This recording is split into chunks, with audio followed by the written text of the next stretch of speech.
there have been a lot of questions. You say this and you say that.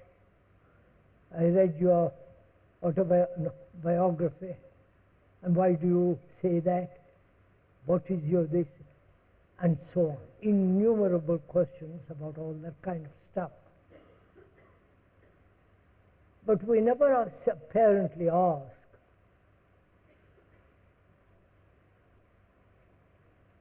a direct question about ourselves.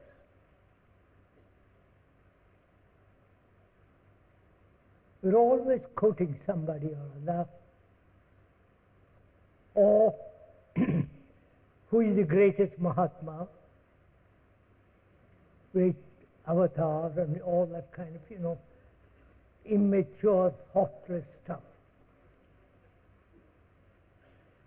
And also, apparently, we don't seem to be concerned really with ourselves, with our problems, with our jealousies, with our hatreds and calumny, and all the travail that goes on in our daily life. I wonder why.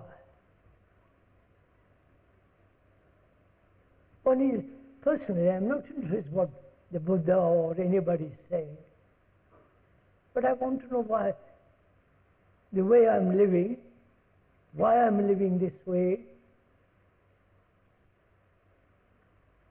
what are my peculiarities, prejudices, opinions, and so on. We never seem to ask such questions. Why we cling to our prejudices, our conclusions, and why we follow somebody or other. We never seem to, if you will most respectfully point out, we never seem to be aware of our own deeper anxieties, why our brains have become so shoddy, not clear, bright, alive, active.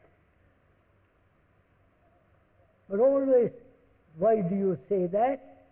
And why do you say that? The other thing. That's how we live. So, I would like to, if one may, ask you a question. Not you ask the speaker a question. I would like to ask you a question. What will make you change?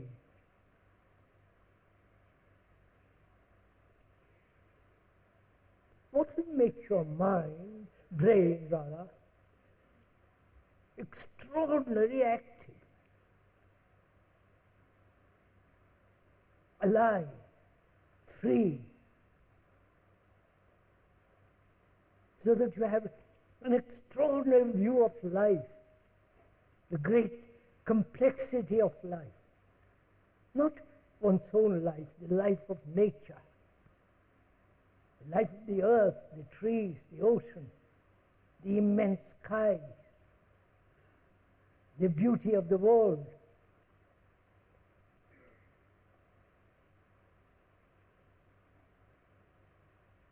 And if one were to ask you that question, what would you say?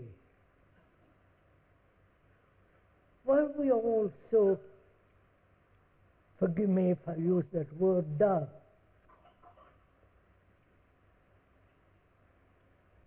Going along a particular line, never varying, moving away, never seeking real freedom. Why? Is it fear? If it is fear, then let us deal with it and be out, finished.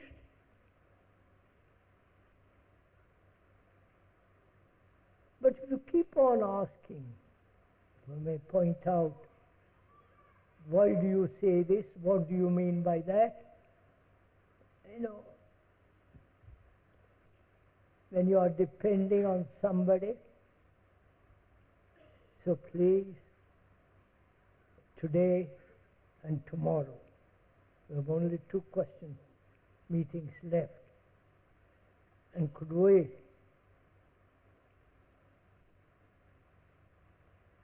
ask ourselves, if you are listening, ask ourselves why we are what we are after this millennia upon millennia of evolution. Why are we violent, so disorderly in our lives?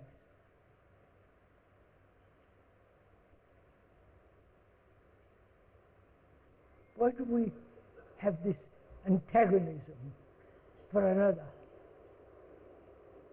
Why do we get hurt? You understand?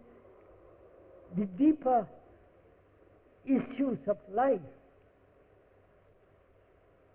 But apparently, one is not interested in those things. So, I'll go on with the usual questions if I may.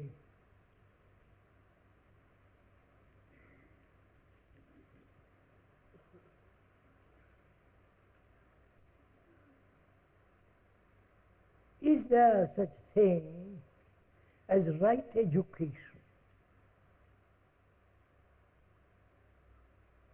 If you have children, this is the question. Is there such a thing as right education?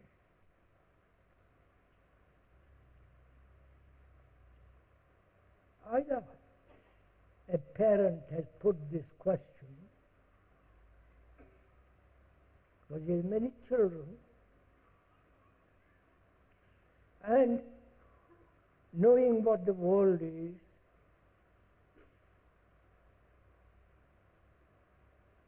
the extraordinary brutality and vulgarity and all the terrible things that are happening,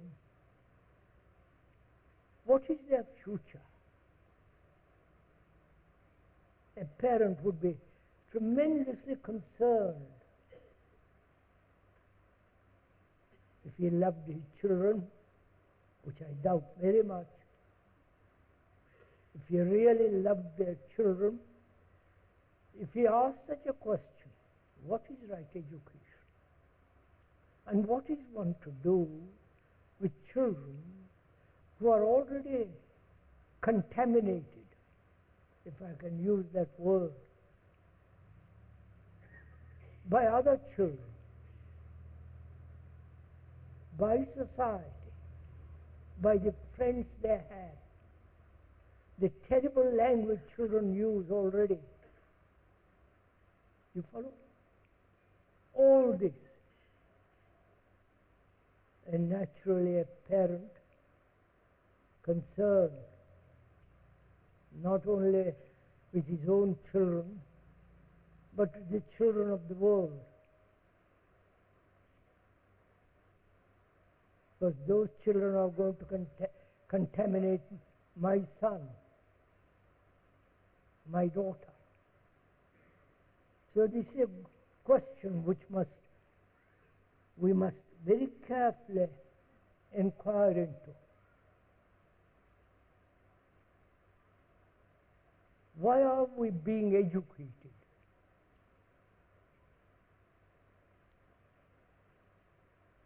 What does education mean?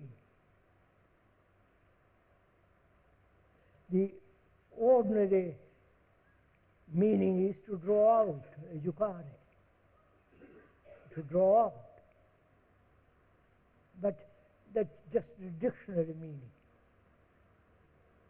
Linguistically, it means to help the child to grow to understand, to comprehend the whole process of living. And he goes to school. There he is taught. He learns to memorize, really.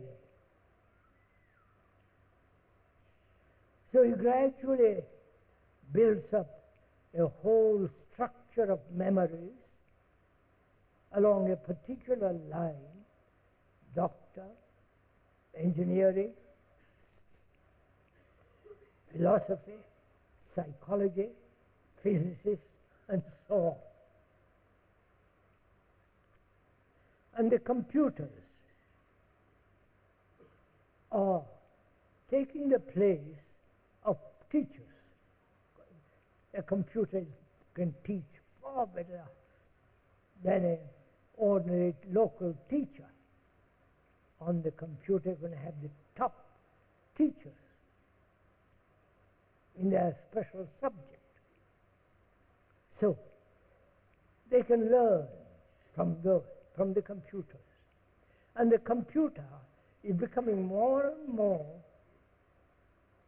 superior to the human brain. Perhaps you know something of it. I've already talked about it, so we won't go into that. And why should he, please just listen first, why should he carry all the encyclopedic knowledge about one subject or the other and retain all that in his brain? Is that education? You see, I'm questioning. We can look up a book, an encyclopedia, and work from that. You follow? If one is a surgeon, you have to know a great deal of the human anatomy. You have to study, you have to go through all that may take 10 to 15 years. And technologically, to have extraordinary understanding of the whole world of the technique. And that's what we are cultivating more and more and more.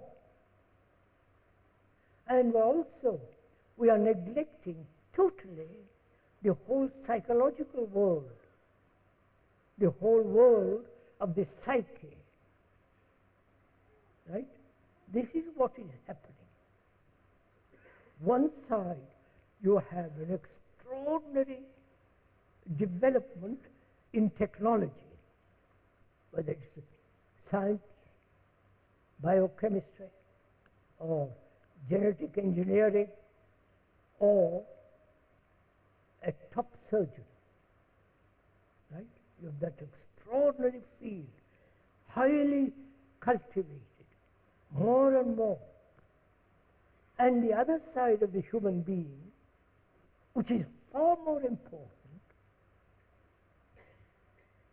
you understand that this is far more important, that is neglected, denied, that's not important. You understand? The communist world,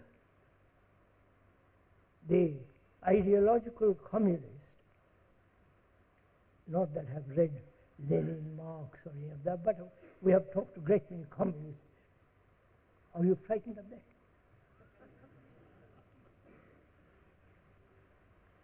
They're some friends of mine. And, you don't mind?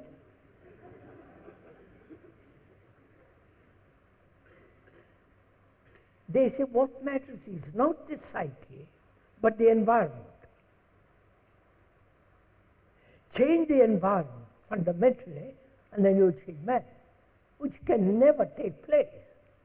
But they stick to that theory, because Lenin had talked about it, Marx, follow? So they hold to that. So both in the democratic world and the so-called totalitarian world, and the religious world, obviously, education means academic training, academic excellence. To be able to argue, to earn a job, to become a professor, and live in a world of your own, of that particular discipline, and so on. And the psyche, which always overcomes the outer. You understand? You may have a marvelous government, rules, laws, and so on, but ambition, the drive for power, position, all that overcomes the other, right? You've seen this happening right in front of our eyes in the communist world. So what is it to be educated? You understand? As a parent, I'm not a parent, but if I was a parent, that would be my tremendous concern. Conscription on the one side, 2 years or 4 years in the army. In America, there is no conscription, or in England, nor in India, because there's so many poor people who can join the army and get on with it. But what is one to do in a world like this? You understand my question? So, what is right education? Is it not both the cultivation of a brain that can function excellently in the world, and also psychologically understand the whole meaning of existence, the self, the I, the psyche? Couldn't these two go together? Like two well-trained horses trotting along harmoniously together. You understand my question?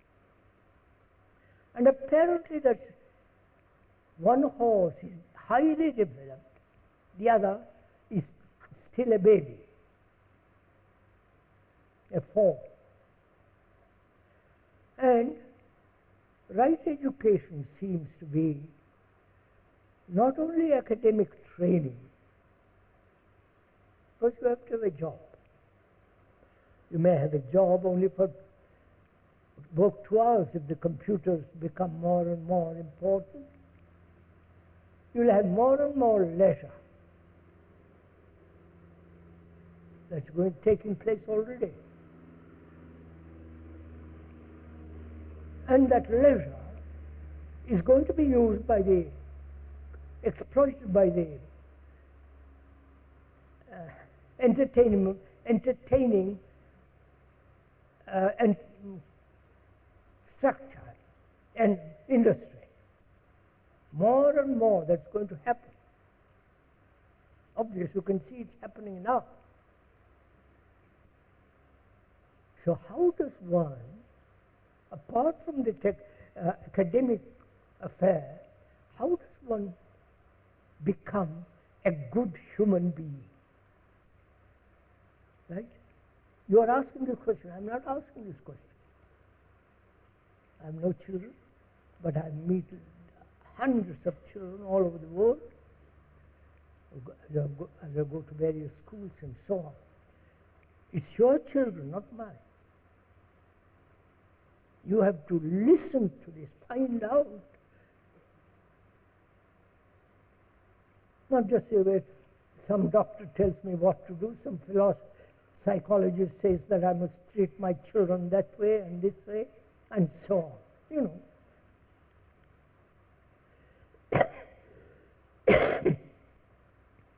So how am I, having few children, knowing they're going to be conditioned by other children, knowing that in a school they're all going to be conditioned, you know, the newspapers, the magazines, the books, the history books, my country and opposed to your country, my kings are better than your kings, you know, all that nonsense that goes on.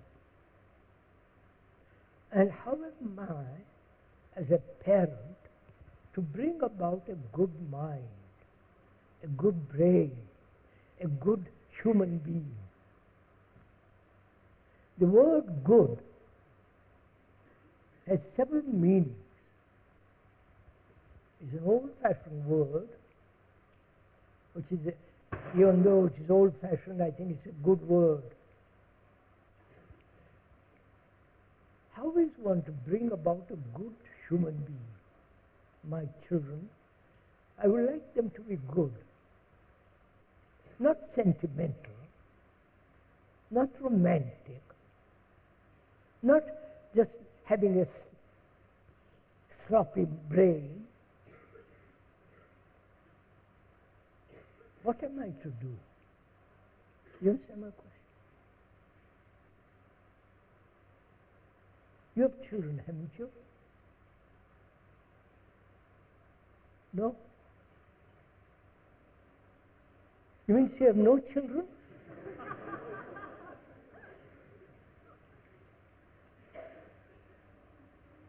And isn't this your problem?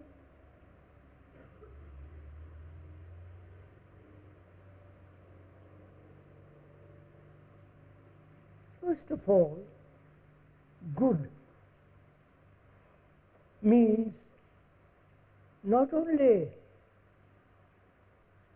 in action, correct action, not righteous action, correct action. See the difference between righteous action, precise action, talking precisely, clearly, communicating to another what he wants to say, not mumble. You follow all the rest of it. And also good means whole. If I may use that well worn out word, holistic. I like my daughter and son to have a view of the world as a whole. The view of humanity not from his narrow point of view, but humanity. You know, whole of human world. And also to have a good relationship with nature. Not to destroy things. The birds, the animals, the whales, you understand? Not to destroy.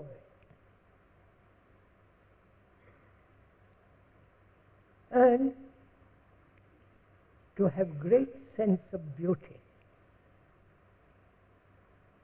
Not the appreciation of art, but to have the feeling of beauty.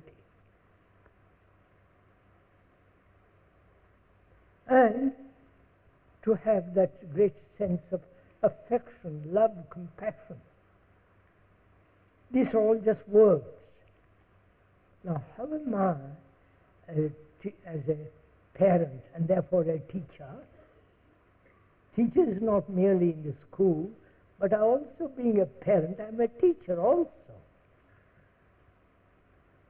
So how am I to help him to have this? You understand my question? Please answer this question. How are you if you see this is the way to live, this is the way to act in relationship and so on, how are you going to bring this about in a student, in your child? If you are an example, as a parent, an example, he will turn his back onto you, right? You understand? He won't listen to you. So, not to be an example, that is, if you smoke, don't tell the child not to smoke. Because he says, well, you smoke, why shouldn't I? And then the whole argument goes on. If you are an example at all, see the implications of being an example. You want him to conform. You want him to copy what you are. And so you deny him freedom to work, think, act. Right? You understand all this? This is getting too complicated. And he is conditioned, not only by you, by the language you have used, the climate, the food, the social environment, the other boys, your grandmother, his grandmother says, look, believe in God. Or don't believe in this new guru, or whatever the nonsense the parents tell the child. So, the child is being gradually conditioned, narrowed down. How am I, as a parent, to prevent that? You understand? Is it possible?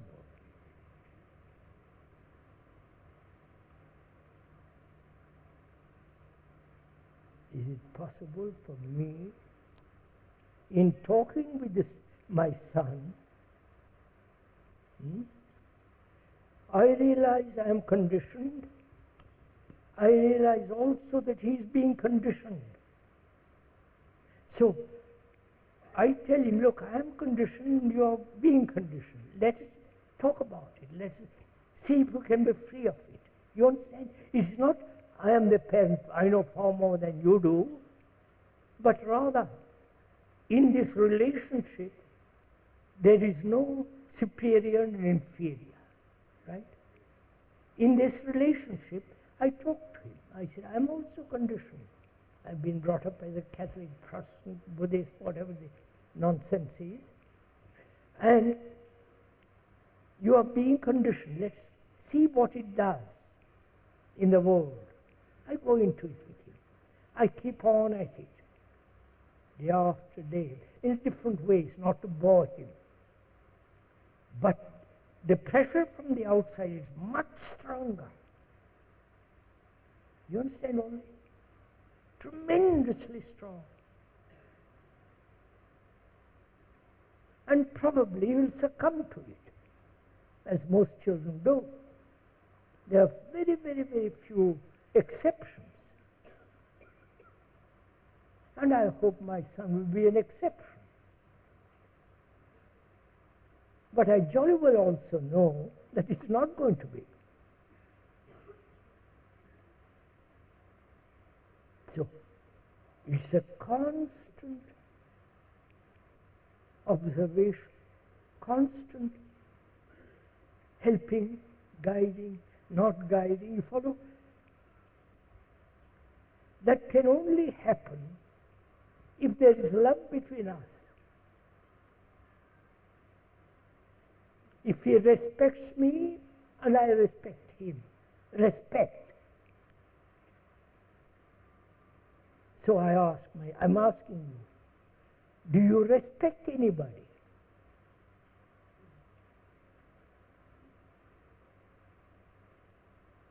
And if you don't, what's good of talking to a child, your son, to have respect? What does that word mean? The meaning is to look back. I won't go into the meaning of that word for the moment. Is respect part of love?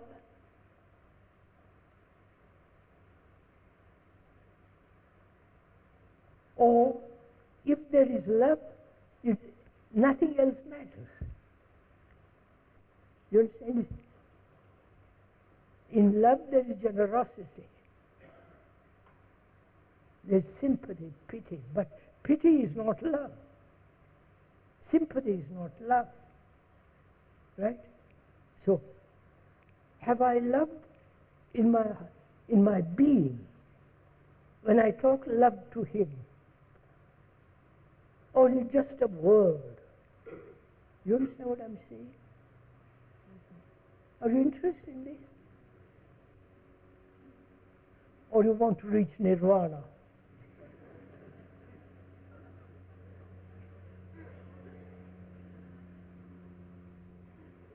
Don't you see, please, unless we lay the foundation in our life, you can't go very far. You may sit endlessly in a certain posture, meditate. There used to be a man in India who meditated for 25 years, day after day, day after day. He came to see us one day, and you couldn't talk to him sanely about anything, because he was still meditating.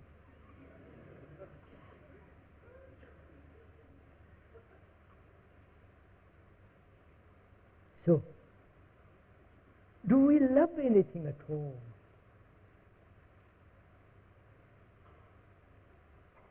Do you love your wife and husband or your girlfriend, whatever it is? Please, do we? If you loved your children, you'd stop all wars, right? If every parent in the world loved their children, you know what would happen? Naturally. You wouldn't allow anybody to kill him or him to kill others. You understand? But our governments all over the world are based on power, position, status, and therefore to protect all that guns. You know the rest, I don't have to go into all that. So right education seems to be I am not saying this, for you to find out. Right education seems to be not only to have an academic training, so as to be excellent in that direction, but also to be a good, whole human being, unfragmented, broken up, and contradictory, living in a constant battle with himself and with others. That requires a great deal of inquiry into the psyche, not according to Jung or Freud or somebody, including that of the speaker, but to watch one's own responses, one's own actions, one's own behavior. And out of that comes an extraordinary sense of freedom. And freedom in that word has a root meaning in love. That's enough for that. Gosh, one question takes a long time, doesn't it?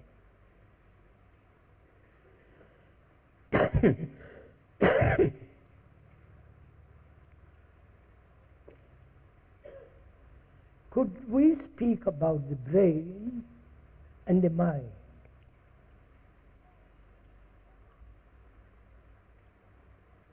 There's a lot of it. I'll read it briefly, twice, and I hope you will understand a rather long question. I haven't read it before. Could we speak about the brain and the mind? Thinking takes place materially in the brain cells. If thinking stops and there is perception without thought, what happens in the material brain? You seem to say, again you seem to say that mind has its place outside the brain. But where does the movement of pure perception take place, if not somewhere in the brain? And how is it possible for mutation to take place in the brain cells if pure perception has not connection in the brain? Have you understood the question? May I read it once more? It's a good question. So please listen to it. I'm listening to it too. Could we speak about the brain and the mind? Thinking takes place materially in the brain cells. That is, thinking is a material process. If thinking stops and there is perception without thought, what happens to the material brain? Use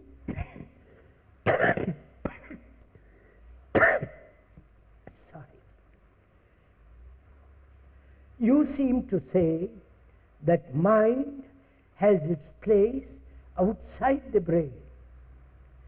But where does the movement of pure perception take place, if not somewhere in the brain? And how is it possible for mutation to take place in the brain cells if pure perception has not connection in the brain? Right. Have you got the question? So first he wants, the questioner says, differentiate, separate, distinguish and so on between the mind and the brain. And then he asks, if perception is purely outside the brain, which means thought is not the movement of perception. And he asks, if the perception takes place outside the brain, which is thinking process, remembering process, then what happens to the brain cells themselves, which are conditioned by the past? You follow? And will there be a mutation in the brain cells if perception is outside?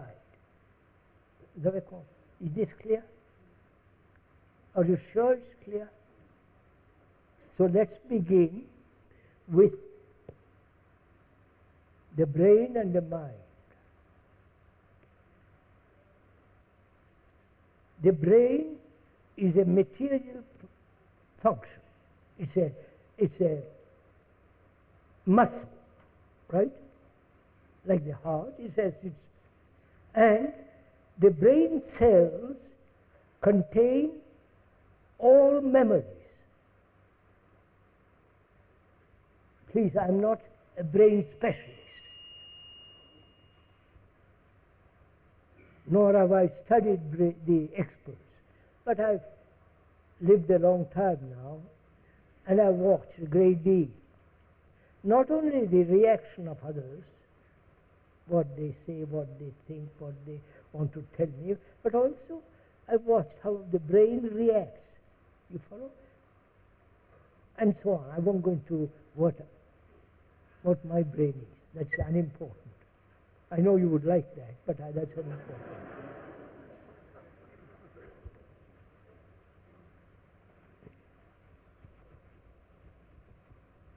So the brain has evolved through time, right?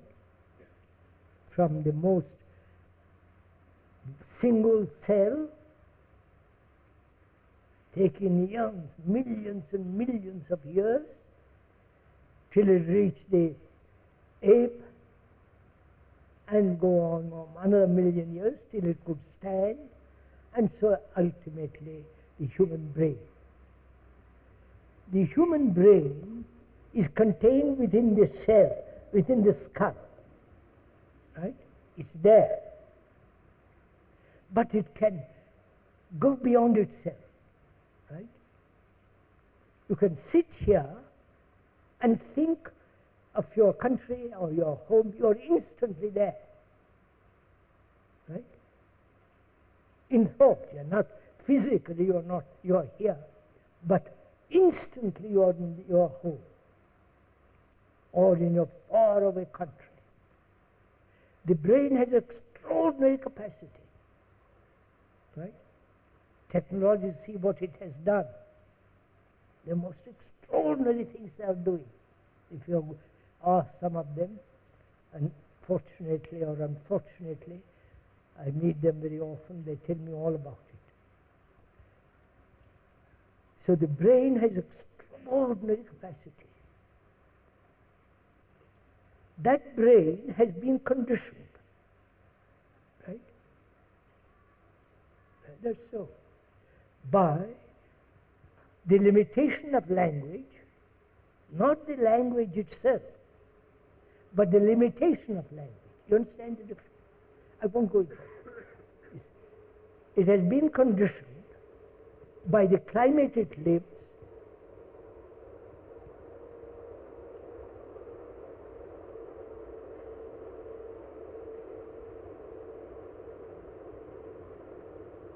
by the food it eats, by the food, by the social environment, the society in which it lives, and that society has been created by the brain. So that society is not different from the activities of the brain. I hope you're following all this. And 1,000 million years of experience, right? Millions years of accumulated knowledge based on that experience, which is tradition.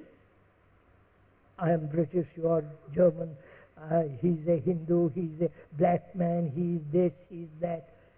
All the nationalistic division, which is tribal division, right? And the religious conditioning.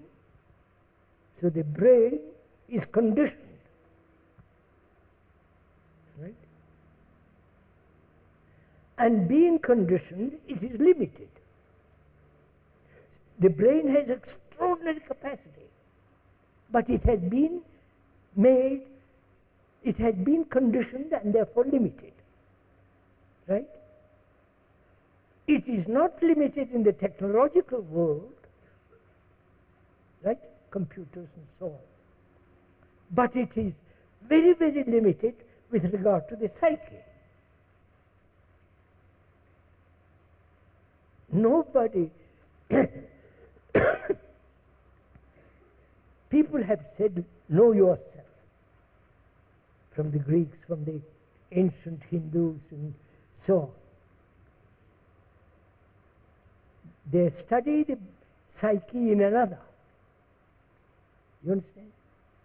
But they never study the psyche of themselves.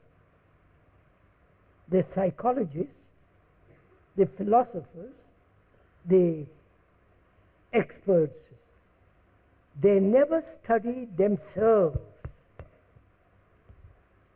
They study the rats, the rabbits, the pigeons, the monkeys, and so on, so on, so on.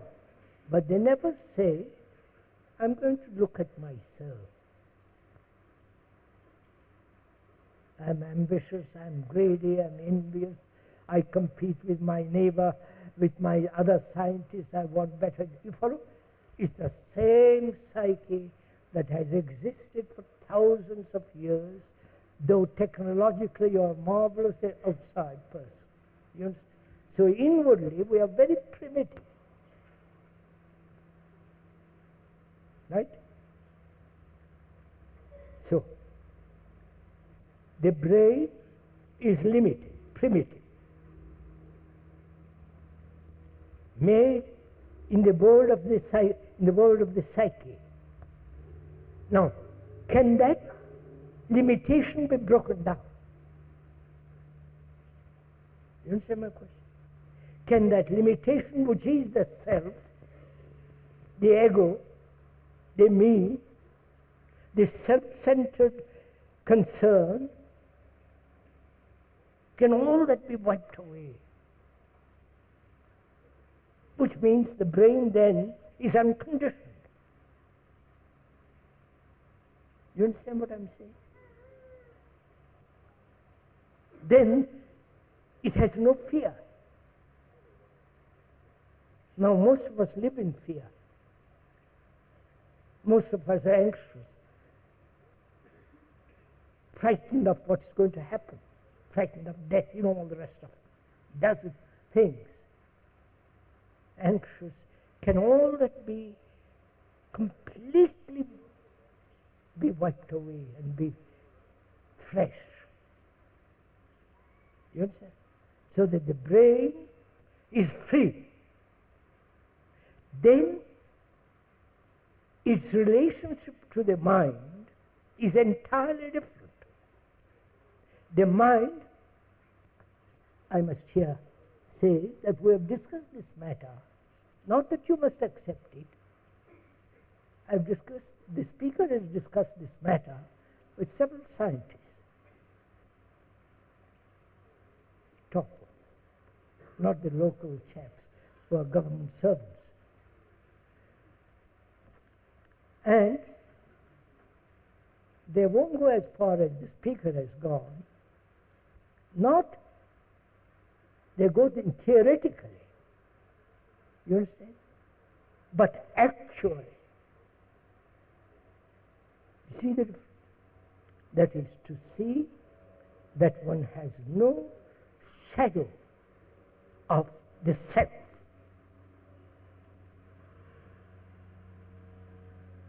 And that is extraordinarily arduous to see the me doesn't enter into any field. You understand what I'm saying? No? No, sir, no. The self hides in many ways under every stone. The self can hide in compassion. Going to India and looking after the poor people.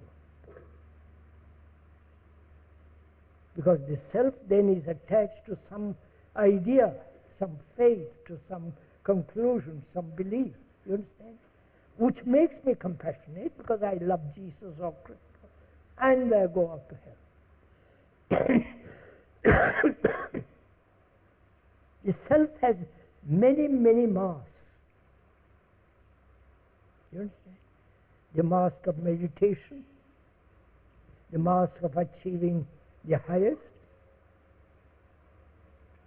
the mask that I am enlightened. I know what of which I speak of. Or this concern about humanity. That's another mask. So one has to be extraordinary, have subtle mind, quick mind, quick brain, not mind, to see where it is hiding. You understand this? Requires great attention, watching. You won't do all this. Probably you're all too lazy or too old, or to say, for God's sake, all this is not worth it. Let me alone. But if one really wants to go into this very deeply, one has to watch like a hawk. Every movement of thought, every movement of reaction.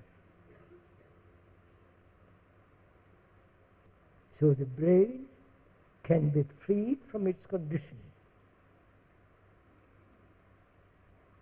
I'm speaking, the speaker is speaking for himself, not for anybody else. He may be deceiving himself, right? He may be trying to pretend to be something or other. You understand? He may be. You don't know. So don't have great deal of skepticism, doubt, question, not what others say, yourself.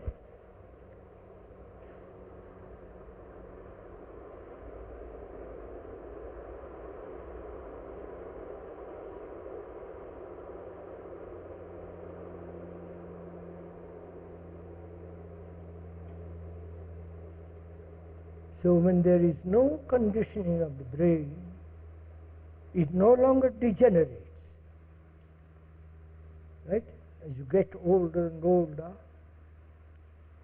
perhaps not you, but people generally, they get older and older, their brain begins to wear out, they lose their memories, they behave in a most peculiar way. You know all that. Degeneration is not merely in America, jazz and vulgarity. Degeneration takes place in the brain first.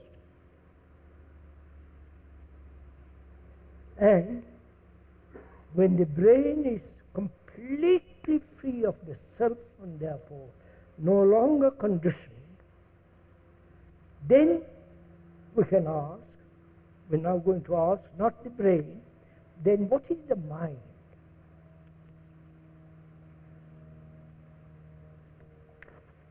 The ancient Hindus, I've talked to some of the, I'm getting hot, aren't you? We've talked to some of the so-called learned people in India. They're learned, but they're not the actual reality. They're learned about what other people have said. They have inquired into the mind, right? And they have posited various statements. But wiping all that out, not depending on somebody, however ancient, however traditional, what is the mind?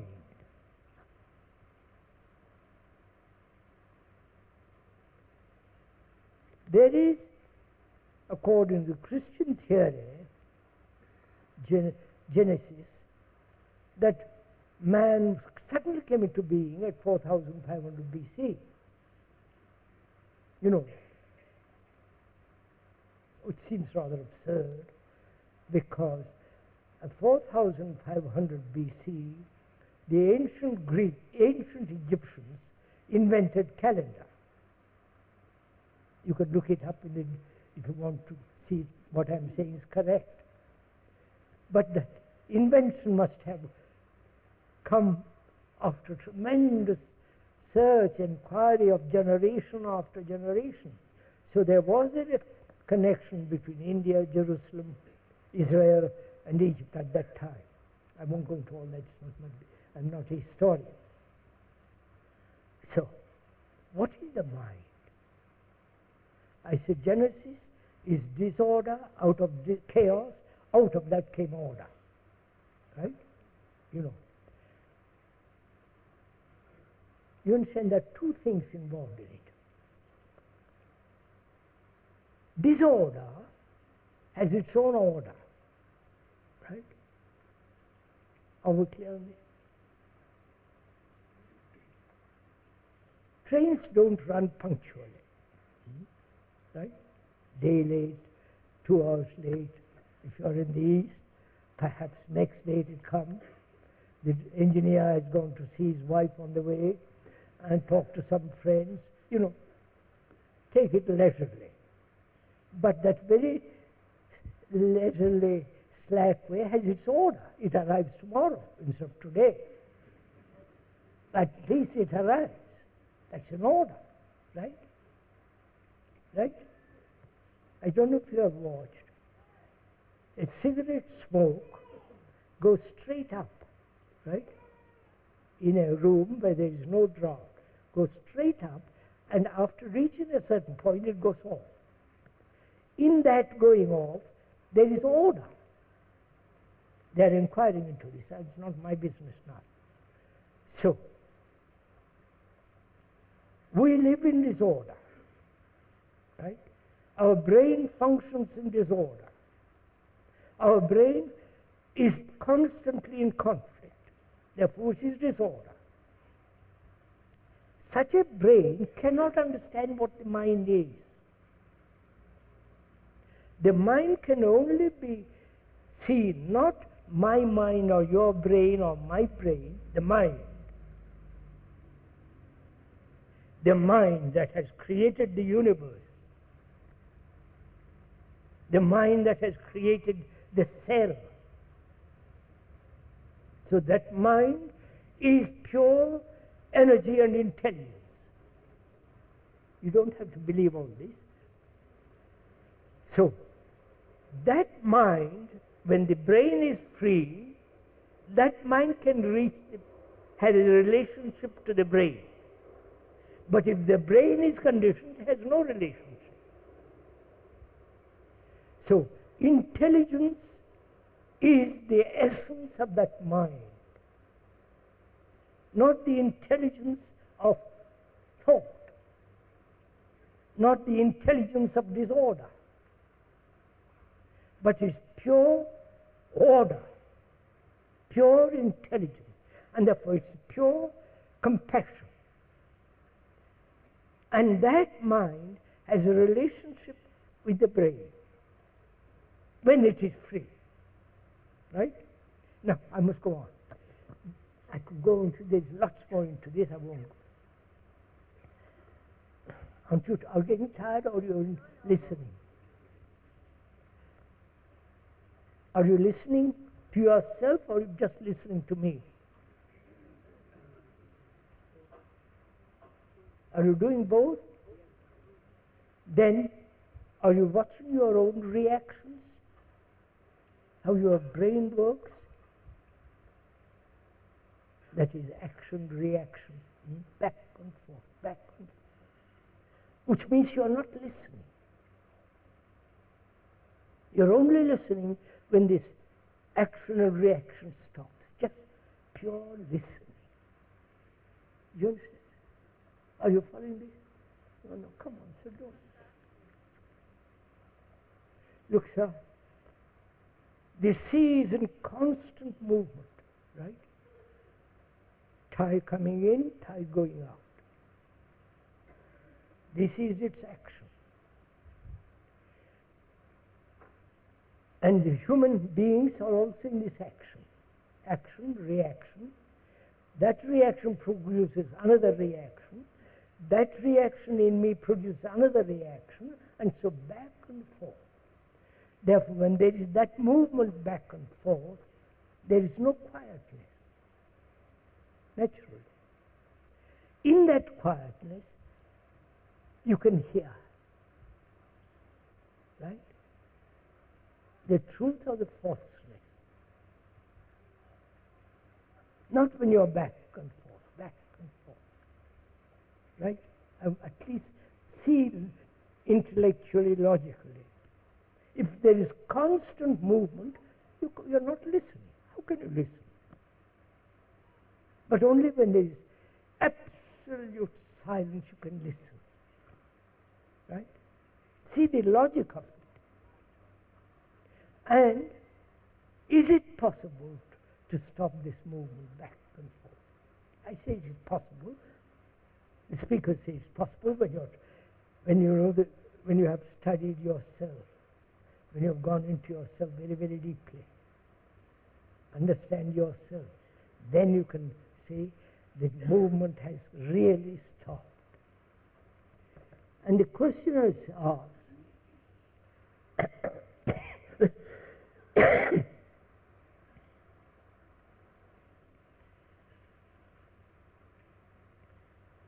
As the mind is outside the brain, the mind is not contained in the brain, but outside.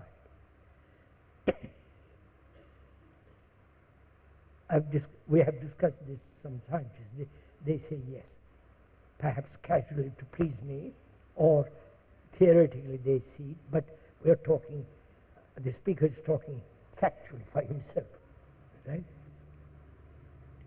He may have a hole in his head, but so he says, how can this perception, which takes place only when there is no activity of thought,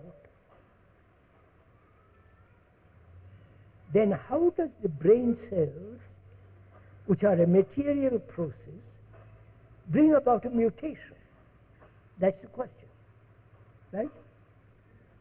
You heard the question, may I repeat? No, I don't have to repeat the whole question.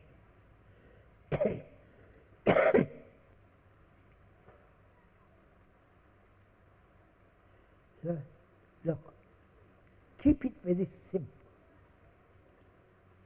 That's one of our difficulties. We never look at a complex thing very simply. Right? This is a very, very complex question.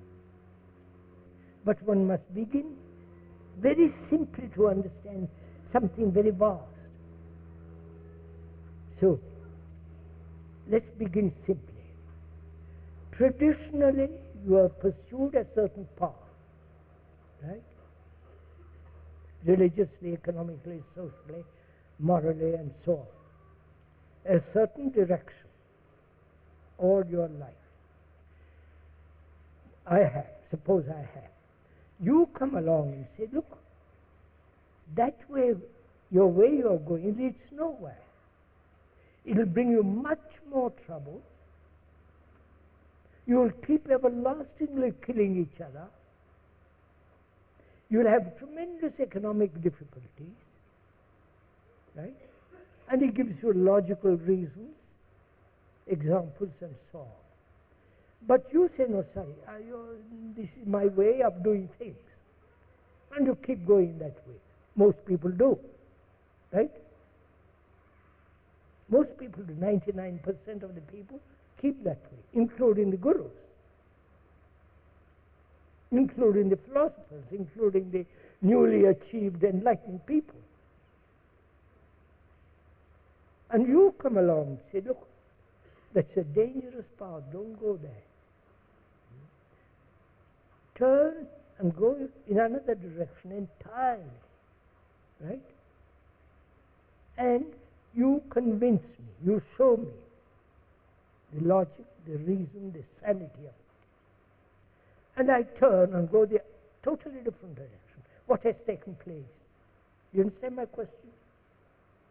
I have been going in one direction all my life. You come along and say, don't go there, it's dangerous, it leads nowhere, you'll have more trouble, more aches, more problems. Go in another direction, things will be entirely different, right? And I accept your logic, your statements sanely, logically, you follow all that, and I move in another direction. What has happened to the brain? You understand? Keep it simple. Go in that direction, suddenly move in the other direction. The brain cells have themselves changed. You understand? I've broken the tradition. You follow this? You understand? It is as simple as that. But the tradition is so strong, so very, very, it has all its roots in my present existence. And you are asking me to do something which I rebel. Therefore, I'm not listening. You understand? But whereas I listen, find out what you are saying, if it is true or false. I want to know the truth of the matter. Not my wishes, my pleasures, but I want to know the truth of it. If I'm being serious, I listen with all my being. And I see you are quite right. I've moved, right? In that movement, there is a change in the brain cells. It's as simple as that. Have you got this? Some of, oh no, don't look so. Looks like if I'm a Catholic or a devout Hindu, practicing Catholic and so on, you come and say to me, look, don't be silly.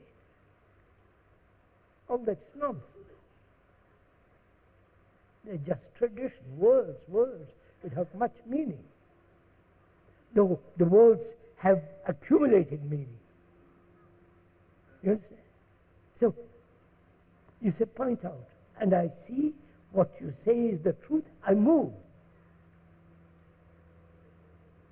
I'm free from that conditioning. Therefore, there is a change, mutation in the brain. Look, I have been brought up, we've all been brought up to live with fear. Right? We're all brought up. Not only fear of something, but fear. I won't go into now what the nature of fear. And you tell me it can end. And instinctively I have to sit, let's go together, find out. Right? I want to find out if what you are saying is true or false, whether fear can really end. So I spend time, I discuss with you. I want to find out, learn. So my brain is active to find out. Not to be told what to do. So, moment I begin to inquire, look, watch the whole movement of fear. Then I accept it and say, well, I like to live in fear, or move away from it. When you see that, there is a change in the brain cells. Not so simple, if you could only look at this thing very simply.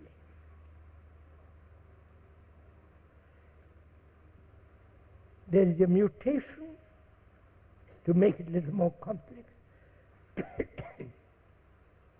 in the very brain cells, not through any effort, not through the will, or through any motive. When there is perception, perception is when there is observation without a movement of thought. Right?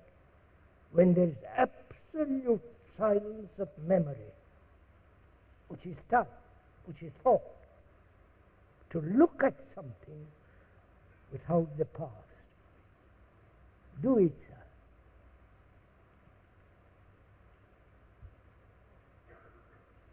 Look at the speaker without all the remembrance that you have accumulated about him. Not his gestures, but watch him. Or watch your father, your mother, your husband, wife, girl, and so on. Doesn't matter what. Watch without any past remembrances and hurts and guilt and all that coming to being. Just to watch. Then when you so watch, without any prejudice, then there is freedom from that which has been.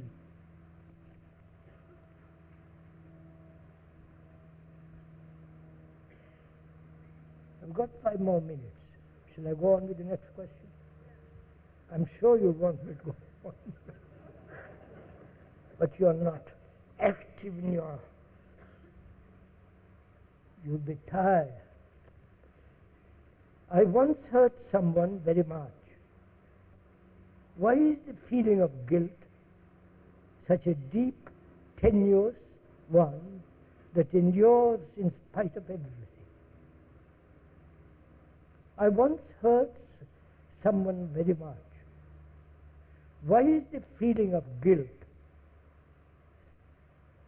such a deep, tenuous, tenacious, beg your pardon, tenacious one that endures in spite of every effort to be free of it, right? You've understood the question? Do you feel guilt?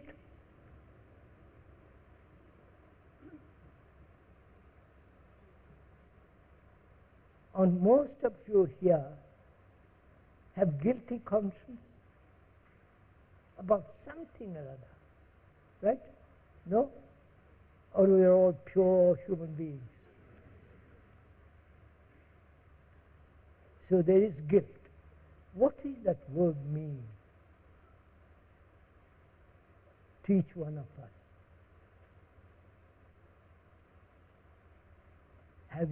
Doing something one feels we shouldn't. Very simple level. Psychologically hurting another. And the other commits suicide. And you feel, my God, what a terrible thing I've done. Right? Or you have remorse, which is the same thing. Right? You understand? We are talking about guilt. Culpa. Mea culpa.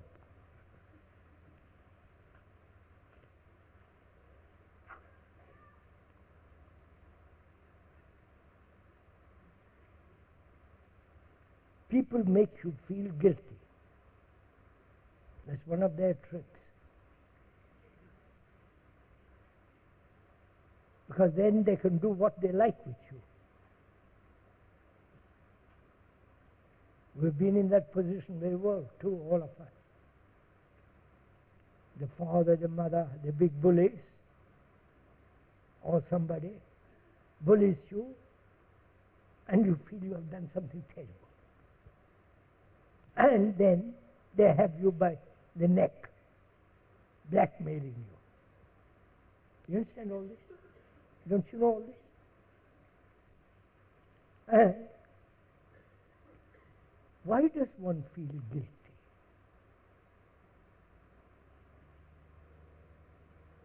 I understand why you make me feel guilty. Because you want power over me. Then you have me by the tail. Right? So that's quite a different matter. But you have been unkind. You have done something to another, physically or psychologically, and it jumps over the bridge. And you feel, my God, what have I done? I wish I hadn't done that, right? And you feel guilt. You understand that word, all of us. So I don't have to go into the word, the meaning of that word. Why? I have done everything I can. You want me to love you more. And out of my heart, I do everything out of myself, not because you want me more. You understand? Are you following all this? It's your life, son, not mine. I am your mother, father, whatever it is. I have done everything. I've loved you, taken care of you, all that, and my part. But you want me to do more. Exclusive. And I can't. I've given you my heart, but you want the entire heart. but I'd like a little bit of it for somebody else.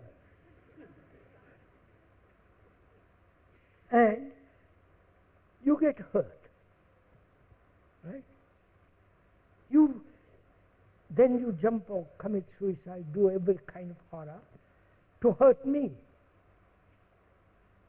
Then I feel guilty.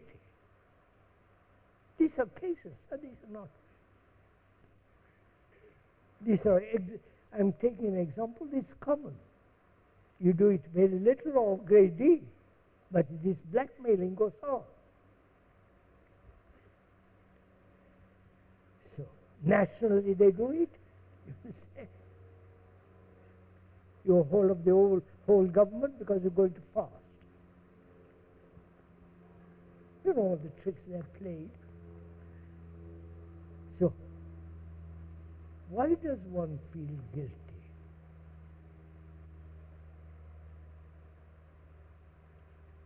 With all its anxieties, with its fears, with its kind of this shrinking feeling, you understand, right? The feeling that, my God, I wish I hadn't done that. I wish I had given more. But I've given the best of everything I have, but you want something more, but I can't.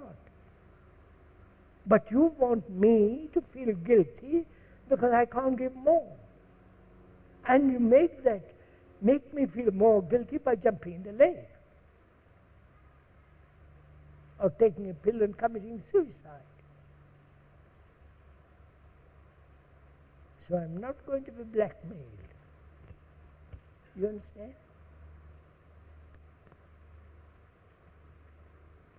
I've given everything possible. Or I don't want to give it. You understand?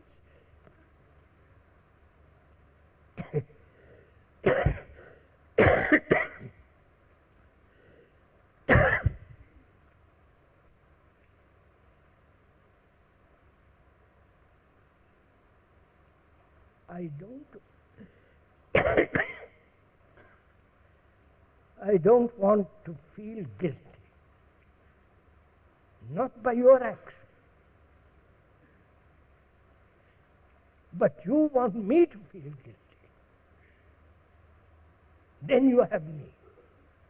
And I refuse to be put in that position. You understand? I won't be guilty. I mean, I see the absurdity of it.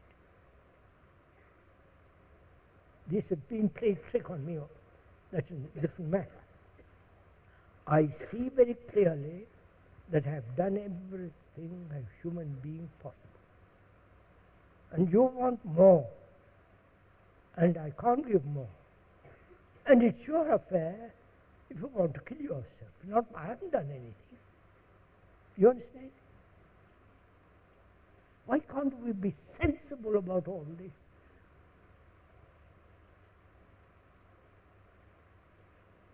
We know many, many people who have carried guilt all their life. It's like a wound, never healing, because they're always remembering. And that destroys their life.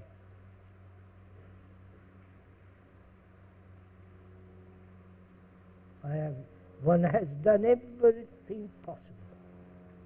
Yielded, lied, follow, given. But the bully wants more. The responsibility is not yours, but that of the bully. Right? Finito.